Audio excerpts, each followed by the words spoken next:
기독교 역사의 위대한 설교가 두 사람만 꼽으라고 하면 서기 349년에 탄생해서 로마 제국의 대주교를 지낸 요한 크리소스톰, 그리고 오늘 설교의 주인인 찰스 스펄전 목사님입니다.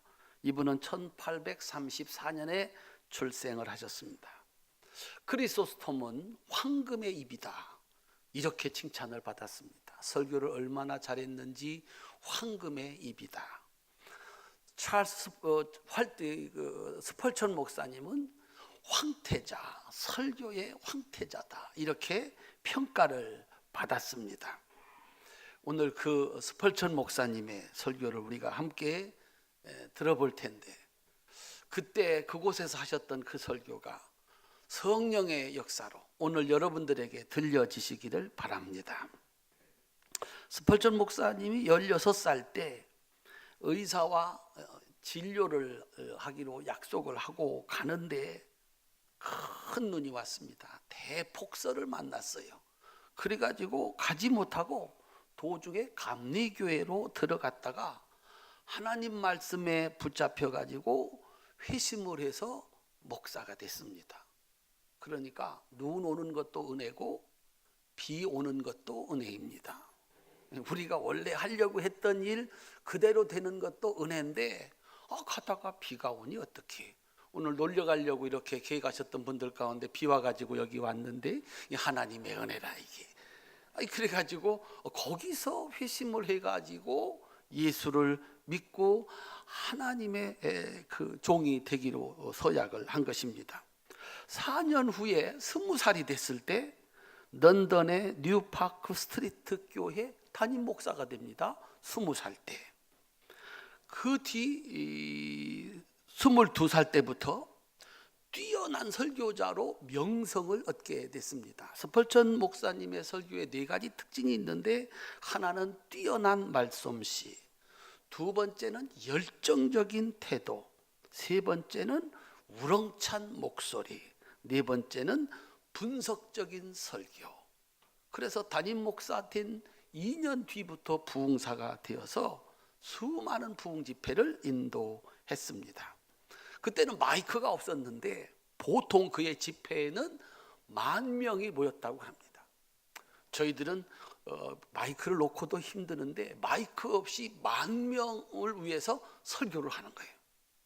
평생 10,000,000명이 스펄전 목사님의 설교를 들었다, 이렇게 얘기를 합니다. 스펄전 목사님이 살던 1800년대 우리가 쭉 얘기한 것처럼 계몽주의와 산업혁명으로 인류의 대격변이 있었던 때입니다. 연구하고 노력하고 힘을 모으면 천국을 만들 수 있다, 기술을 발전시키면 세상을 낙원으로 만들 수 있다, 이렇게 믿고 사람들이 노력을 했는데 결과는 돈은 한 곳으로 모이고 공장이 수없이 세워지는데 수많은 사람은 거기서 그냥 기계처럼 일하는 노동자로 전락을 하게 됩니다. 그래서 많은 사람들이 그냥 공장에서 일하고 소망 없이 사는 시대가 이 시대였습니다. 이때 스펄전 목사님이 인간은 기계가 아니다, 폭발적인 영적인 능력을 가진 존재고 하나님의 형상을 가진 존귀한 존재다, 이렇게 외친 겁니다. 인간은 기계가 아니다, 그 속에 하나님의 형상이 있는 존귀한 존재다. 우리 다 같이 아멘 합시다. 내가 나를 생각할 때 보잘것없는 인생이 아니라 이 속에 하나님의 영이 있는, 그것이 폭발하면 누구보다 위대한 역사를 만들어낼 수 있는 사람이라는 사실을 깨워 주었습니다. 오늘 설교는 135년 전에 한 설교입니다. 이제 설교의 황태자로 불리우는 스펄전 목사님의 설교를 들을 때 그날 있었던 그 은혜대로 우리 활천교회도 하나님이 은혜 베풀어 주셔서 은혜 되시기를 바랍니다. 그저 중간에 은혜 될 것들랑 아멘 하시기를 바랍니다. 제 설교가 아니라서 참 어렵습니다. 여러분들이 은혜 받는 대로 아멘 하셔야 됩니다. 끝나고 나거들랑, 야, 우리가 이런 설교를 들었구나, 하나님 감사합니다. 박수로 또 영광을 돌리시기를 바랍니다. 이제 그분의 설교를 듣습니다. 사랑하는 여러분, 우리 주 예수 그리스도께서는 굴욕의 탄생을 하셨습니다. 비천한 계층의 부모에게서 태어났고 더러운 구유에 누이셨고 거친 강보에 쌓여 있었습니다. 그러나 그런 가운데에서도 주님의 영광은 드러났고 천상의 세계는 흥분하며 소동했습니다. 우선 한 천사가 내려와 새로운 왕의 탄생을 알렸습니다. 그 순간 갑자기 수많은 천군 천사들이 나타나서 찬송으로 하나님께 영광을 돌리며 화답했습니다. 영적인 세계만 기뻐한 것이 아니었습니다. 이번에는 공중에서 큰 별 하나가 다른 모든 별들을 대표하여 특사처럼 나타나서 세상의 성탄을 선포하였습니다. 마치 왕의 호위 병사들처럼 다른 별들이 반짝이고 있었고 큰 별은 주님의 탄생을 비추고 있었습니다. 하늘만 떠들썩한 것이 아니었습니다. 땅도 마찬가지였습니다. 목자들도 순수하고 비워진 마음으로 성탄을 축하하러 왔습니다. 이어서 학자들인 동방박사들이 주님을 예배하러 왔습니다. 동방박사들은 참으로 멀고 험한 길을 여행하였고 높은 자들임에도 불구하고 아기 예수님 앞에 무릎을 꿇고 경배를 하였습니다. 사랑하는 여러분, 성경 말씀을 보면 동방박사들이 먼 곳으로부터 와서 경배했다는 말씀이 있습니다. 오늘 우리들도 바로 이 동방박사가 되어야 하지 않겠습니까? 여기에는 영적인 의미가 들어 있습니다. 우리들이 그동안 주님으로부터 멀리 떨어져 있었다면 성탄절은 주님께 진실로 가까이 나와야 할 때입니다. 넓은 길을 걸으며 주님께 멀어져 있었던 사람들이 오늘은 좁은 길을 걸어서 구원의 아기 예수께 나오시기를 주님의 이름으로 축원합니다.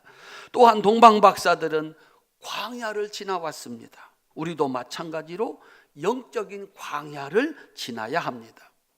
광야를 지난다는 것은 모든 죄를 버리는 것입니다. 또한 그들은 별에 의해 인도함을 받았습니다. 사랑하는 성도들도 성령의 인도를 받아 주님께 나와 경배하는 마음을 가질 수 있기 바랍니다. 주저하지 마시기 바랍니다. 오늘 아기 예수께서 우리를 기다리시며 이렇게 말씀하십니다. 수고하고 무거운 짐진 자들아 다 내게로 오라. 내가 너희를 쉬게 하리라.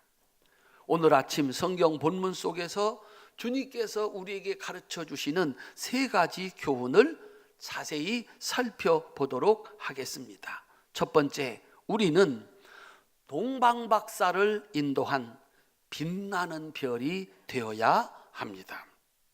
우리가 알아야 할 중요한 교훈이 있습니다. 사람이 메시아의 탄생을 선포하지 않으면 하나님께서는 별을 통해서 선포하신다는 것입니다. 만약 별들이 선포하지 않으면 주님은 돌들로도 새들로도 아니면 이슬을 머금은 들풀로도 말하게 하실 것입니다. 그러므로 오늘날 분쟁하고 다투면서 하나님의 말씀을 올바르게 선포하지 않는 혼탁한 교회 상황에 대해서 여러분은 실망할 필요가 없습니다. 하나님의 사역자들의 불충은 그들 자신의 손해인 것이지 엄밀히 말하면 주님의 손해로 결코 끝나지 않음을 알아야 합니다. 주님은 어찌 되었든지 당신의 위대한 뜻을 펼쳐 가시기 때문입니다. 제단의 등불이 꺼져가는 것을 보는 심정은 매우 슬프지만 그럼에도 불구하고 주님의 빛, 임재의 광채는 성소 안에서 여전히 빛나고 있습니다. 인간이 자신의 혀로 하나님의 말씀을 전하지 않으면 하나님은 글과 책으로 전파하실 것입니다. 보십시오. 서기관과 제사장들이 모든 성탄의 증거들을 알면서도 증거하지 않고 찬양하지도 않고 예수님을 부당하게 대접했지만 주님은 하늘의 별로 성탄을 드러나게 하셨습니다. 오늘날 성육신하신 하나님에 대한 선포가 부족하면 주님은 산과 들로도 말하게 하실 것입니다. 할렐루야, 할렐루야. 그렇다면 우리는 어떠한 별이 되어야 하겠습니까? 성탄별은 모든 빛을 예수 그리스도를 비추기 위해서 냈습니다. 우리는 그 별의 모습도 색깔도 크기도 모릅니다. 성경 말씀이 이것을 기록하지 않은 것은 그런 점들이 중요하지 않기 때문입니다. 진정으로 그 별은 주님의 탄생만을 안내하고 비출 뿐이었습니다. 그러므로 충실한 하나님의 사역자들은 주님만 비추는 자들이어야 합니다. 여러분, 이 별의 이름이 무엇인지 아십니까?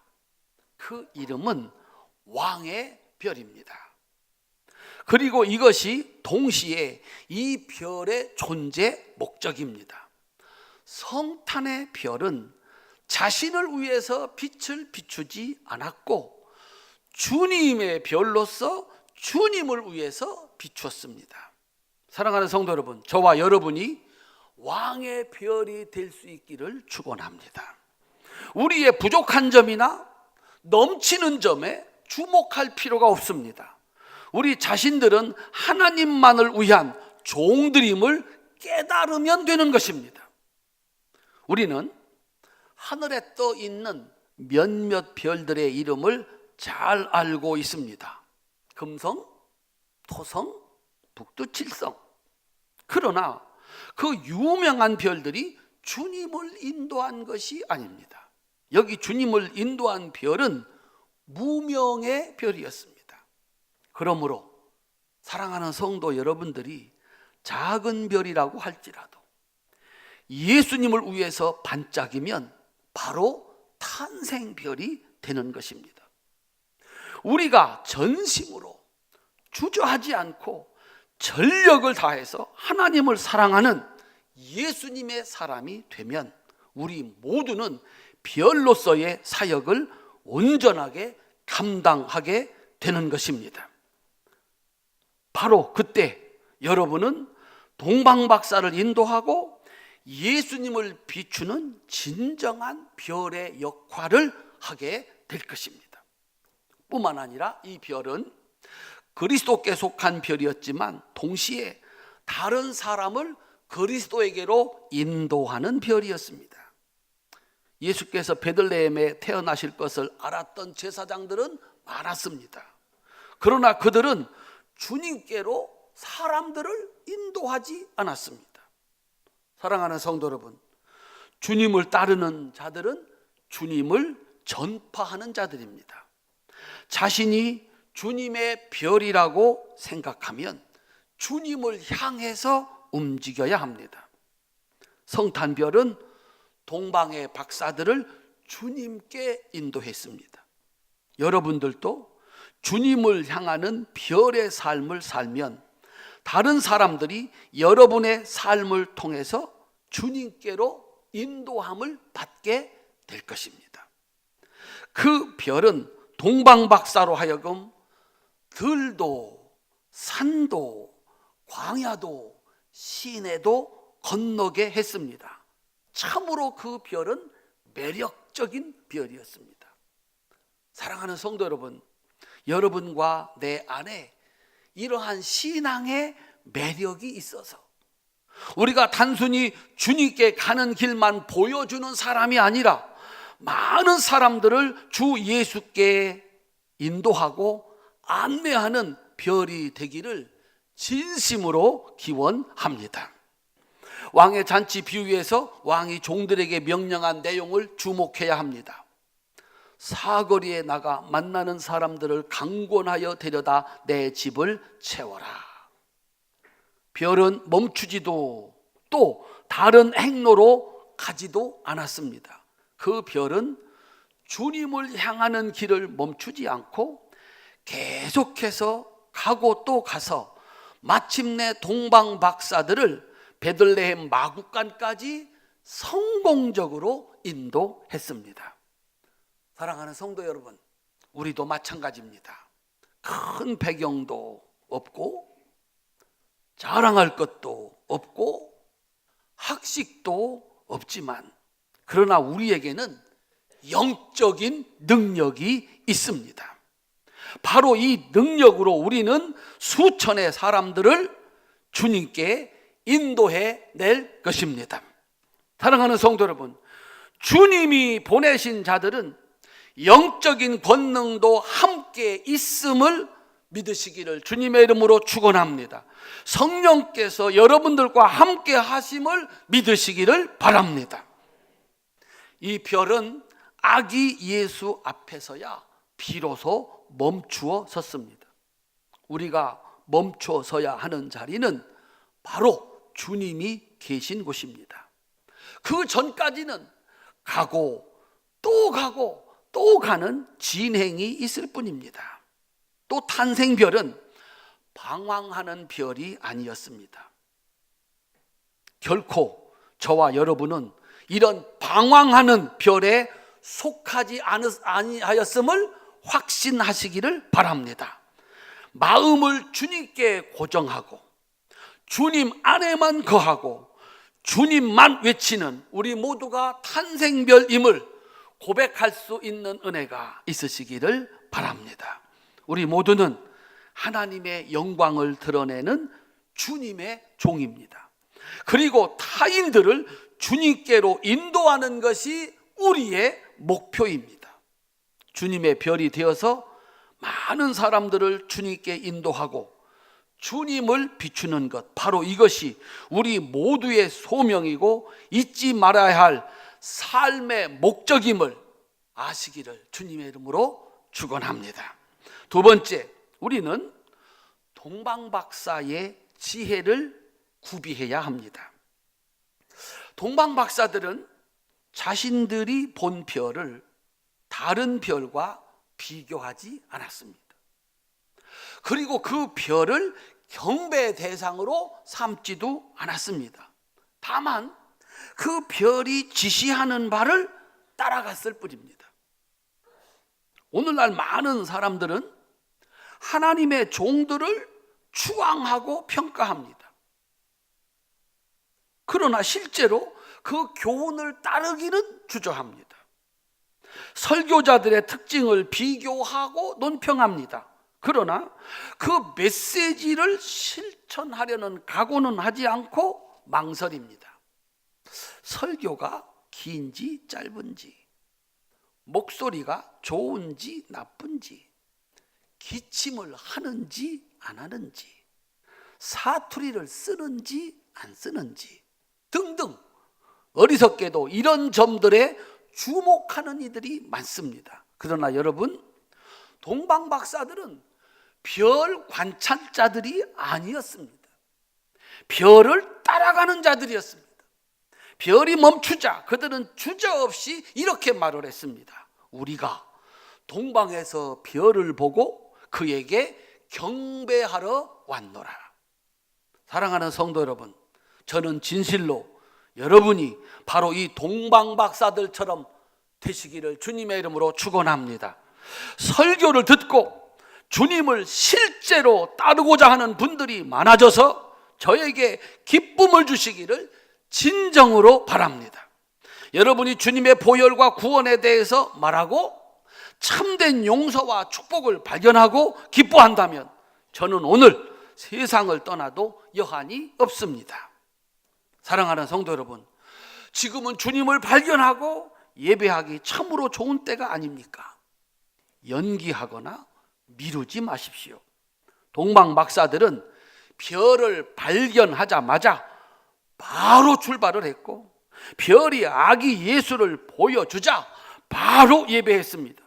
이들은 불필요하게 시간을 소모하고 지체하는 자들이 아니었습니다.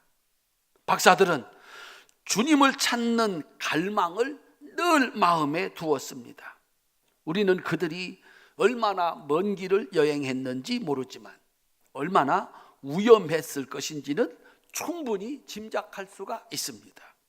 죽이려는 부족들도 있었을 것이고, 티그리스 강과 유프라데스 강을 건너고 광야를 지나는 것도 힘들었을 것입니다. 그러나 그들은 위험과 어려움을 개의치 않고 마침내 목적지에 도착했습니다. 사랑하는 성도 여러분, 한번 주님을 발견하고 출발했다면 그것이 얼마나 큰 대가를 치르든지 목적지에 도착하시기를 바랍니다.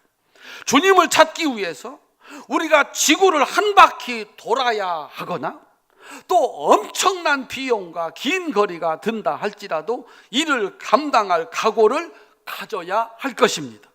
동방 박사들을 참 지혜자라고 부르는 것은 바로 그들이 한 번 출발한 후에 끝까지 주님을 찾아 경배할 때까지 그 열망을 잃어버리지 않았기 때문입니다. 다음으로 박사들은 하늘에 별이 나타나자 기뻐한 사람들이었습니다.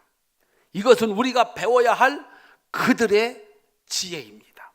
오늘날 스스로 지혜롭다고 여기는 자들은 자신의 감정을 억누르고 마치 얼음이나 돌 같은 모습으로 지냅니다. 언제부터 그렇게 점잖은 스토아 학파 흉내를 내고 고상하게 사는 것이 더 훨씬 지혜로운 모습으로 인정을 받고 있습니다. 이것은 참으로 어리석은 철학이요 사고입니다. 동방 박사들을 보십시오. 별이 나타나자마자 어린아이들처럼 기뻐했습니다. 인간이 그리스도에 대한 소식을 듣고 자신의 감정을 누르기보다는 자연스럽게 표출하고 기뻐하는 것이 훨씬 좋은 것입니다.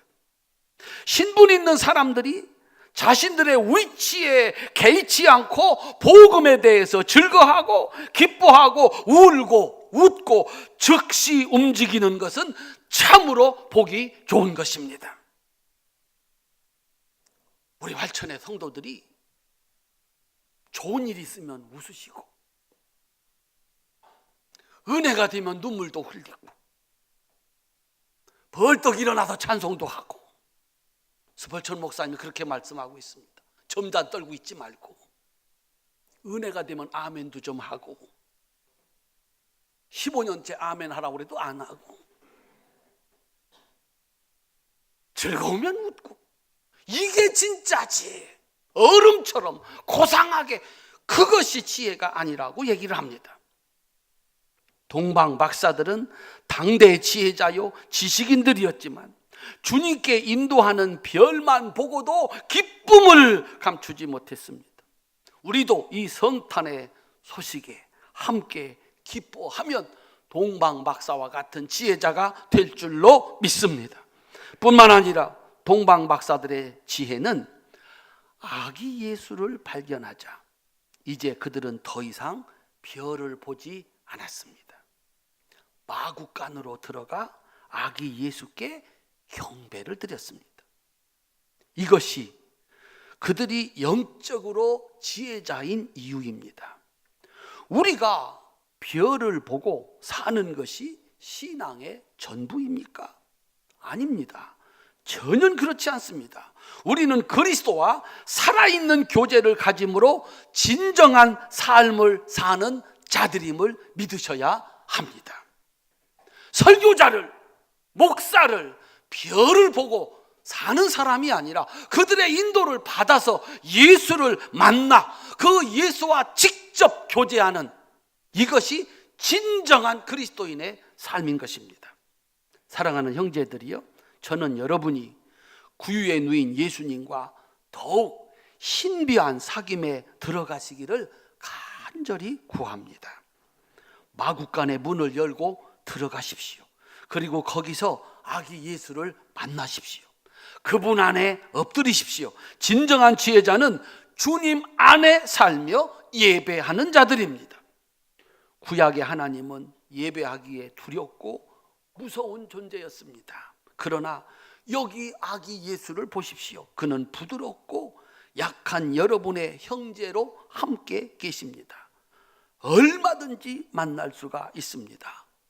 예수님과 깊은 교제가 있으시기를 주님의 이름으로 축원합니다. 세 번째, 이제 마지막으로 세 번째 교훈은 주님의 일을 위한 우리의 별을 찾고 동방박사처럼 하자는 것입니다. 여러분, 오늘 저는 여러분에게 이렇게 도전하고 싶습니다. 여러분의 심령에 주님의 특별한 소명을 알려주는 별빛이 있습니까? 주님은 별을 관찰하는 박사들에게 별을 보내서 소명을 알게 했습니다. 그들이 무엇을 해야 할지를 알게 하셨습니다. 예수님께서 어부들을 부르실 때에는 내가 너희를 사람을 낚는 어부가 되게 하리라 말씀하시면서 물고기를 예로 드셨습니다. 여러분은 어떻습니까? 어제 가게 카운터에서 바쁘게 일하신 분이 계십니까? 그런데 물건을 팔면서 영적인 물건을 사야 하는 음성을 혹시 들으셨습니까? 가정에서 빵을 만드셨습니까? 그런데 육신을 위한 빵을 만드는 가운데 여러분 영혼을 위한 하늘의 빵을 먹어야 한다는 생각을 혹시 하셨습니까? 땅을 가는 농부이십니까? 하나님께서 여러분들에게 심령의 밭도 갈라고 명하시는 하나님의 음성을 들으셨습니까? 여러분, 하나님께서는 우리에게 늘 말씀하고 계십니다. 귀 있는 자들은 들으라. 여러분이 세상에서 하는 일, 직업은 거룩한 사역을 위한 힌트를 늘 제공하고 있습니다. 바다에 그물을 던지는 어부로 일하고 있는 분이 있다면 주님께서 영적인 그물로 여러분을 잡았다는 사실을 늘 명심하고 일하시기를 바랍니다. 동방박사들의 지혜는 주님을 찾는 일을 가장 우선적으로 여기고 다른 모든 것들을 부수적으로 생각했습니다. 동방박사들이 주님을 찾으러 나선 후에 누가 그들의 아내와 자녀들을 돌보았을까요? 아마도 박사들은 더 중요한 과제를 위해서 그런 문제들을 염려할 수 없었다고 대답할 것입니다. 바로 이런 자세가 지혜로운 자세입니다. 영적인 것보다 이 세상에서 더 우선할 것은 없습니다. 먼저 여러분의 영원한 생명, 영혼을 위해서 힘쓰는 동방박사의 지혜가 있으시기를 바랍니다. 동방박사들처럼 모든 것을 젖혀두고 먼저 주님을 찾기 위해서 간절히 그리고 확고하게 끈기 있게 노력할 수 있는 여러분이 되시기를 주님의 이름으로 축원합니다. 저는 여러분에게 원래 이렇게 말하려고 했습니다. 주님을 찾고자 결단하십시오. 그렇지 않으면 당신은 사망의 자녀입니다. 그러나 제 말을 바꾸려고 합니다. 주님을 찾고자 결단하세요. 그러면 당신은 생명을 얻을 것입니다. 동방박사들은 아기 예수의 눈 속에서 무한한 신성을 보았습니다. 강보에 쌓여 감추어진 영광도 보았습니다. 사랑하는 성도 여러분, 선택받은 사람들은 예수님으로부터 더 깊은 것을 보려고 늘 애쓰셔야 합니다. 여러분들도 아기 예수를 보면서 다른 사람보다 더 깊게 주님의 모습을 보실 수 있기를 바랍니다.